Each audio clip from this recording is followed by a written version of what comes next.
ആശ്രയിക്കുന്ന വലിയ ഏതാണോ അത് മേടിച്ചു കൊടുക്കുന്ന തരത്തിലേക്ക്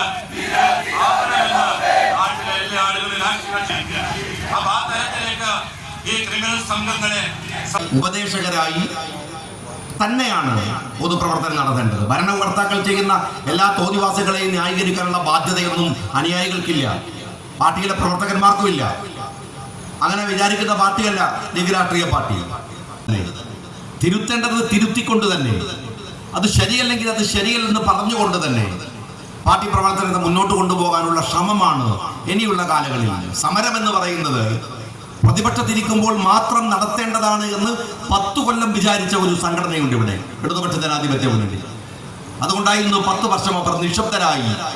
രാജാവ് പറയുന്നതെല്ലാം ശരിയെന്ന് ഏറാൻ മൂളികളെ പോലെ അവർ അംഗീകരിച്ചതിന്റെ ദുരന്തമാണ് ഈ കഴിഞ്ഞ തെരഞ്ഞെടുപ്പിൽ അവർക്ക് അഭിമുഖീകരിക്കേണ്ടി വന്നത്. അല്ലാഹു തആല അനുവിനോട് എന്റെ ഈ കുപ്പായത്തിന് എത്ര നീളം എന്ന് ചോദിക്കാൻ കാണിച്ച ആർജവത്തിന്റെ രാഷ്ട്രീയത്തെയാണ് നിങ്ങൾ ഉയർത്തി കാണിക്കേണ്ടത് എന്ന് ഞാൻ എൻ്റെ പ്രിയപ്പെട്ട സഹപ്രവർത്തകന്മാരോട് സ്നേഹപൂർവ്വം പറയുകയാണ്. സ്തുതിപാടി നടക്കുകയോ അല്ല ചെയ്യേണ്ടത്.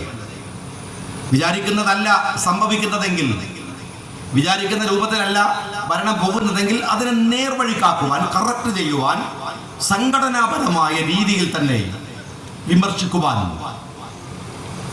പാർട്ടി പ്രവർത്തകന്മാർ അവരുടെ ഉത്തരവാദിത്തത്തെ കാണിക്കണമെന്നാണ്. അത് നിങ്ങളെ ബോധ്യപ്പെടുത്താൻ ഞാൻ ശ്രമിക്കുകയാണ്. ഞാൻ തീർച്ചയായും നിങ്ങളോട് പറയുന്നു, പാർട്ടി ഏൽപ്പിച്ച ഉത്തരവാദിത്തം, പാർട്ടി വലിയ ഭാരിച്ച ഉത്തരവാദിത്തം, ഒരുപക്ഷെ LSD ഏൽപ്പിക്കുമ്പോൾ ഒരു കടല് പോലെ കിടക്കുന്ന ഒരു വലിയ വകുപ്പാണ്.